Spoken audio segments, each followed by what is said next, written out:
She didn't even raise her hand to protect herself, not because she was weak, but because she was about to change the meaning of strength in front of 200 people. By the time the day was over, no one would remember the slap, but they would never forget her name. The auditorium was buzzing with chatter that Monday morning. 200 students filled the seats for the school's annual talent showcase. Among them sat Amara, a quiet 17-year-old who usually kept to herself. She didn't have the latest clothes, didn't join the popular groups, and certainly wasn't someone anyone expected to be the center of attention. But for reasons she couldn't understand, she had become the favorite target of Clara Jennings and her group of friends, the kind of girls who walked the hallways like they owned them. Clara wasn't just popular. She was feared.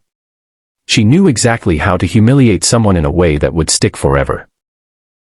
The event was halfway through when Clara spotted Amara in the front row, sitting alone. The stage lights made it hard for the teachers to see what was happening in the crowd, but Clara's eyes locked on Amara like a predator spotting prey. She whispered something to her friends, and before Amara could react, Clara strutted down the aisle toward her. "Why are you even here, Amara? You think you belong with us?" Clara sneered loud enough for the surrounding students to hear. Laughter rippled through the section. Amara tried to shrink into her seat. She hated conflict. But before she could even speak, Clara did something no one expected. She slapped her. The sound cracked through the auditorium. Gasps filled the air. Some kids laughed nervously, others froze in disbelief. 200 pairs of eyes were now on Amara. Amara's cheek stung. Her ears rang. Her hands trembled in her lap. The room spun as embarrassment washed over her. She could feel the heat of shame crawling up her neck. Every instinct told her to run. To disappear. To pretend it never happened. But something deep inside her, something she didn't know she had, whispered, "No. Not this time." She stood up slowly. Her eyes locked on Clara. Not with rage. Not with tears. But with something that made even Clara hesitate. "Calm. Done?" Amara asked quietly. Her voice didn't shake. Clara smirked, but for a moment, she didn't know how to respond. The crowd's laughter died down. Whispers replaced it. Amara walked away, but not toward the exit. She walked toward the stage. The host on stage looked confused. Amara. You're not on the list." "I know," she replied, taking the microphone. "But I have something to say." The audience leaned in. Amara's voice carried through the auditorium. "Today, I got slapped in front of all of you. And I want you to know.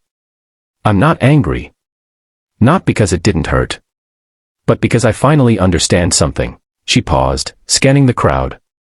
"Every day, people like me are told we're not enough. That we don't belong. Some of you have been laughed at. Some of you have been hit with words that hurt worse than any slap. And most of you stayed silent, thinking it's safer. I used to be like that too." Her tone shifted, firm but not harsh.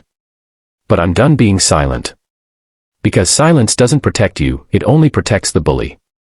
Students exchanged glances. Some lowered their heads. Even Clara looked uncomfortable. Amara continued, "Strength isn't about who can hit harder, it's about who can stand taller. And right now, I'm standing here, telling every single one of you, you are enough. You belong. And if someone tells you otherwise, remember me.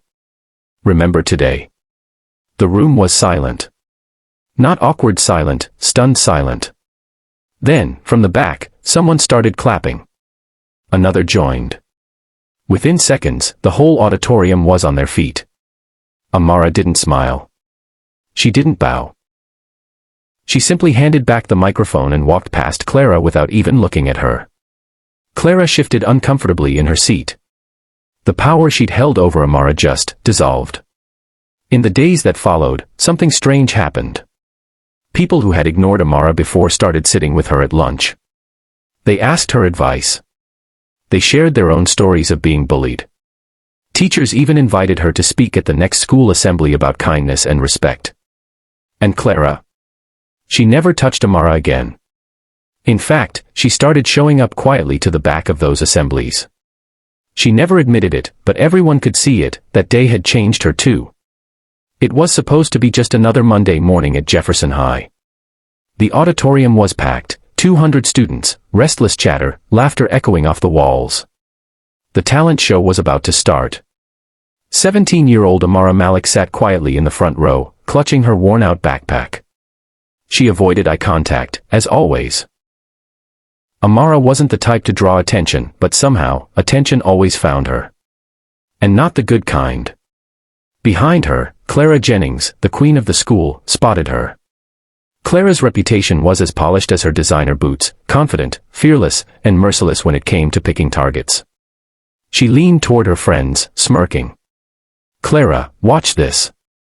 She rose from her seat, her heels clicking against the wooden floor as she strutted down the aisle. Students turned their heads, curious. Clara stopped in front of Amara, tilting her head.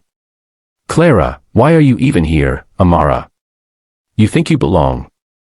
Amara kept her gaze low. She hoped if she stayed quiet, Clara would lose interest. But instead, slap.